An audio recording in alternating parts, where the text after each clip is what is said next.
நேற்று உபி சட்டமன்றத்தையே அதிரவிட்டார் எதிர்க்கட்சி வரிசையில் இருந்த சமாஜ்வாதி கட்சியின் எம்எல்ஏ பூஜா பால்.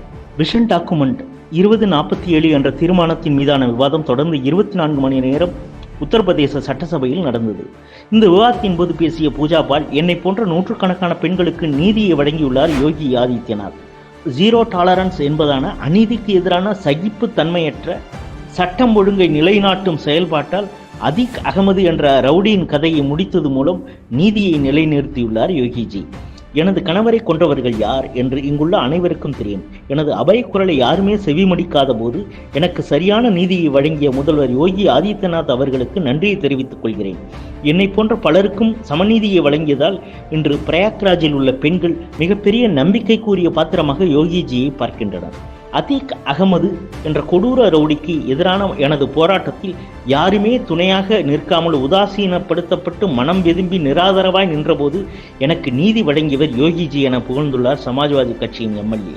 2004ஆம் ஆண்டு அன்றைய அலகாபாத் தொகுதியில் அஷ்ரப் அகமதுவை எதிர்த்து வெற்றி பெற்ற ராஜீவ் பால் பட்டப்பகலில் சுட்டுக் கொல்லப்பட்டார். இந்த வழக்கின் முதல் குற்றவாளி அஷ்ரப் அடுத்து நடந்த இடைத்தேர்தலில் அந்த தொகுதியின் எம்எல்ஏ ஆனார்.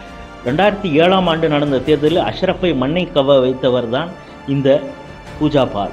தனது கணவர் கொலை தொடர்பான வழக்கை சிபிஐ நடத்த வேண்டுமென கோரிக்கை வைத்தார்.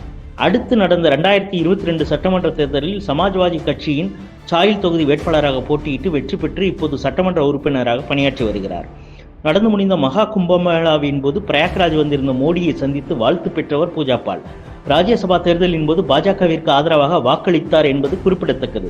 பாஜக தனது ஆட்சி நிர்வாக செயல்பாட்டின் மூலம் சாமானிய வாக்காளர்கள் மட்டுமல்ல, எதிர்க்கட்சி எம்எல்ஏக்களின் வாக்குகளையும் அள்ளும் சூட்சமத்தை, வாக்கு திருட்டுக்கு எதிராக ராகுல் தேர்தல் ஆணையத்தை நோக்கி நடந்த பேரணியில் பேரிகார்டை ஏறி குதித்து போட்டோவுக்கு போஸ்ட் கொடுத்த சமாஜ்வாதி கட்சியின் தலைவர் அகிலேஷ் யாதவிற்கு எப்போதுமே தெரிய போவதில்லை. காரணம், அவர் கைகோர்த்து நிற்பது தொடர் தோல்வியாளரின் கரத்தை.